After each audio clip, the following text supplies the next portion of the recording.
Dalam sebuah desa terpencil di Yogyakarta, terdapat sebuah tempat yang dikenal dengan nama Gondo Mayit.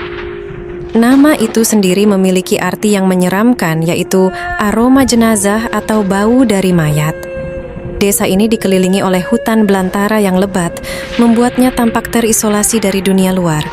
Konon, nama ini berasal dari kisah mengerikan yang melibatkan sejarah kelam dan tragedi yang tak terlupakan.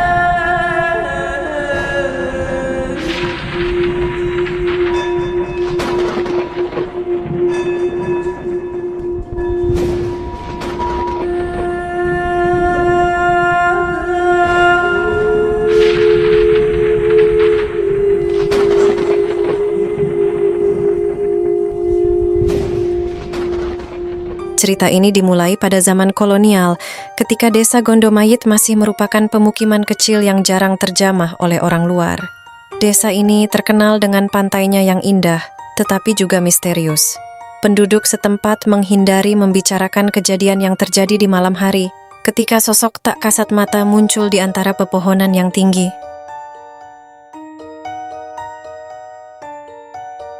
Suatu hari, seorang pria muda bernama Adi, penduduk asli desa Gondo Mayit, mengetahui bahwa nenek moyangnya meninggal secara misterius di tepi pantai. Cerita tersebut berkembang menjadi legenda di desa, dan masyarakat percaya bahwa roh nenek moyang mereka masih menghantui wilayah tersebut. Adi, yang selalu penasaran dengan asal-usul desanya, memutuskan untuk menyelidiki kebenaran di balik kisah mengerikan ini. Adi mulai menyusuri hutan-hutan gelap di sekitar desa pada malam hari. Kabar tentang aktivitasnya menyebar cepat di antara penduduk desa yang semakin percaya bahwa malam adalah waktu di mana roh-roh jahat bangkit. Dalam perjalanannya, Adi bertemu dengan Ki Joko, seorang dukun tua yang tinggal di pinggiran desa. Ki Joko memiliki pengetahuan tentang sejarah desa dan memahami kekuatan gaib yang mendiami kawasan tersebut.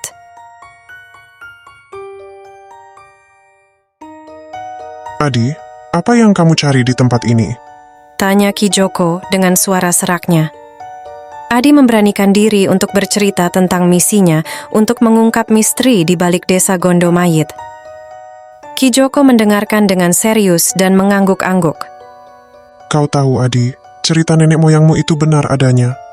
Desa ini diselimuti oleh bayangan masa lalu yang kelam. Aku bisa membantu kamu, tapi perjalanan ini akan membawa bahaya. Ujar Ki Joko dengan mata tajam yang menembus gelap malam. Adi mengangguk, siap menerima segala risiko. Ki Joko kemudian memberikan Adi sejenis ramuan ajaib yang katanya dapat membuka mata batin dan memungkinkannya berkomunikasi dengan roh-roh yang bersemayam di sekitar desa.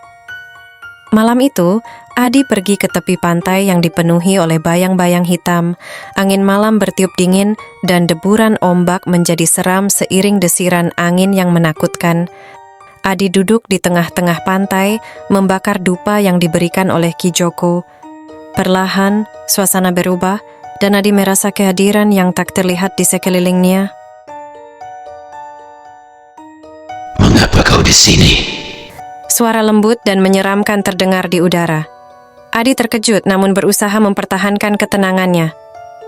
Aku mencari kebenaran tentang kisah nenek moyangku. Apa yang terjadi di sini? Suara itu tertawa dengan nada yang tidak manusiawi. Kami adalah roh-roh yang terikat oleh rasa penasaran dan dendam. Desa ini penuh dengan kegelapan dan kau, manusia kecil, tidak dapat melihat semua yang terjadi di balik tirai ini. Adi menyadari bahwa dia telah membuka pintu ke dunia gaib yang tidak dapat dipahami oleh manusia biasa. Namun, keingintahuannya membawanya lebih dalam ke dalam misteri yang tersembunyi. Selama beberapa malam, Adi terus berkomunikasi dengan roh-roh di sekitar Gondo Mayit. Mereka menceritakan kisah tentang perang suku dan tragedi yang menyelimuti desa ini. Adi menemukan bahwa pada suatu waktu, pantai Gondo Mayit pernah menjadi tempat pertempuran hebat, dan banyak nyawa yang melayang di sana. Mayat-mayat yang tergeletak di tepi pantai memberikan desa ini julukan yang kelam.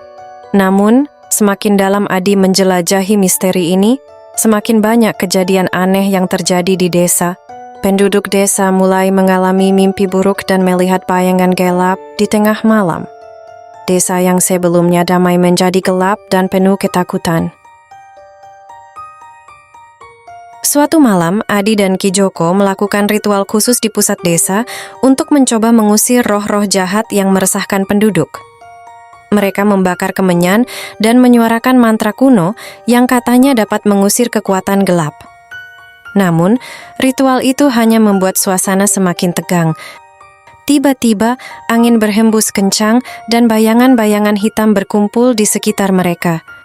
Suara-suara menyeramkan memenuhi udara dan desa Gondomayit terasa seperti masuk ke dalam alam lain. Adi dan Ki Joko berjuang untuk mempertahankan diri dari kekuatan gelap yang merayap ke dalam pikiran mereka. Sudah terlambat, Adi. Kau telah membuka pintu yang seharusnya tetap tertutup. Kata suara yang tak kasat mata. Pada saat itu, penduduk desa keluar dari rumah mereka, mata penuh ketakutan. Mereka melihat roh-roh yang marah dan haus akan balas dendam melayang-layang di udara. Desa Gondomayit tenggelam dalam kekacauan yang tak terbayangkan. Cerita mengerikan ini menyebar dengan cepat di kalangan penduduk desa tetangga, dan akhirnya mencapai telinga seorang paranormal terkenal dari kota terdekat. Paranormal itu bernama Dewi, seorang wanita berkepandaian tinggi yang telah mengatasi berbagai kasus supranatural sepanjang kariernya. Dewi memutuskan untuk datang ke Gondomayit dan mengatasi masalah ini.